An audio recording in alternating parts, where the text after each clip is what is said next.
So what is up guys, good morning sa lahat. So malapit na talaga yung ating endurance, no, yung 500. So nagpabago-bago na yung mga rules nila, no, for the safety pa naman.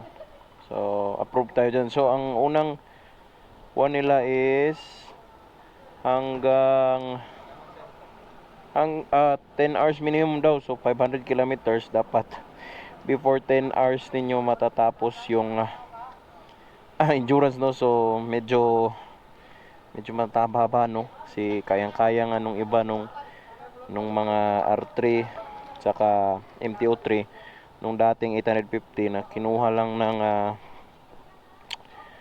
8 hours and a half yung 850. So ito pa naman na napaka may clip 500 lang, tapos 10 hours yung minimum, no. So walang limit, meron lang siyang minimum. So for the safety talaga guys, yan yung solusyon. Kasi hindi magbobombahan yung lahat yung participants, no. Kasi walang magagawa, kasi madidikyo sila pag lumagpas ng pag bumaba ng 10 hours yung pagdating nila sa finish line. So yun yung isang solusyon na ginawa nila. Tapos ang issue lang nun guys is 1 o'clock pa i-open yung finish line, no. So nasa kalagitnaan ng highway at saka yung ng syudad, no, ng Cagayan de Oro ang ating endurance na finish line or starting line, no. So yun, parang magiging issue yun sa LGU kasi alam mo naman 300 plus or 400 participants magka-clog up yan dyan sa may finish line, no. Kasi hindi pa i-open, kasi pag nag-open ka madidikyo yung ating participant, no. So yun yung isang issue na napo-foresee natin na magiging dahilan, no, kasi yun nga, napakahaba ng minimum. So ina-appeal pa kung pwedeng yung mga big bike is going 8 hours o 6 hours man lang, kasi 500 lang kasi yan sa mga underbone siguro pwede pa yung 10 hours, no. Kasi hindi naman sila gaanong madaling makakawaswas talaga kumpara nun sa mga big bike, lalo na yung mga 1000cc. Yun, pero depende rin talaga yan sa rider, no. So ganun guys. So isi-shift ko muna yung ating focus na lang doon sa kuan. Pag matutuloy talaga yun na rule, isi-shift ko yung ating content from bakbakan to magiging tourism na lang tayo guys, no. Doon tayo sa mga mabubuting side, papanig. Kasi ang plano ko pa naman talaga is susunod ako nilang Lodi Ash, nilang Adventure with Dan, at ibang mga vlogger pa, no, na may big bike, yung silang yung mga couple na malalakas yung CC ng mga sport bike, ZX6R, mga ganun. Yun yung tipong trip ko sana. Kaso lang yun nga, nag-shift nga nun sa ruling dahil influencer rin na sa nangyari doon sa BIMC. Ang ina talaga, di ba?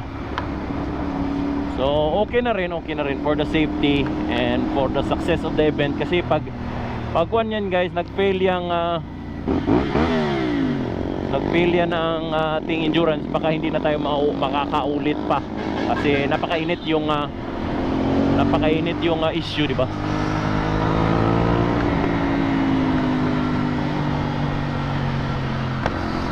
Banking muna ako ganun guys. Yun nga. So ang issue doon is pag mayroong na disgrasya dito ngayon sa endurance na to is utang ina talaga, baka maban na yung endurance. Mapipilitan yung LTO na i-restrict o worse, ibaban yung mga ganitong event sa kalsada natin, kasi public road kasi dapat hindi nagre-racing, di ba? Alam nyo naman yun. Meron talagang pabor, meron talagang hindi pabor.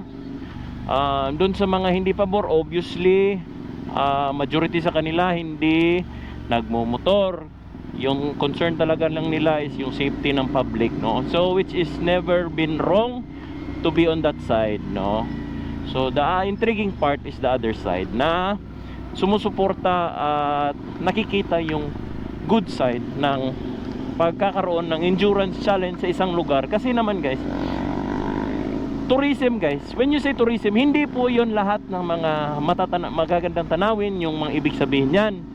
Ang ibig po sabihin yan is yung event mismo, kasi maraming taga sa inyo na part ng ruta or yung route ng endurance is mapupuntahan guys na mga hindi taga inyo. So mai-expose po yung lugar ninyo, kagaya ng mga vlogger, kagaya ko. Pag ako nakapunta ng Pikong Tunnel, ganyan nagagandahan, so maku-curious kasi ipopost namin yan sa social media at malalaman ng buong mundo na meron palang ganyan dyan sa lugar ninyo, no, di ba? So yan yung isang point ng tourism. Hindi po yung mga makikitang tanawin bla bla bla. Yan part nga yan, ma-expose kumbaga ba. Ma-word of mouth man, ma-social media man, o kung ano pa yung mode of exposure na maibibigay sa endurance challenge, no? Excuse me. So yun guys, plug in ko lang guys. Okay lang ba kayo sa ating field of view? Binalik ko kasi sa super wide, kaso lang minaliit ko yung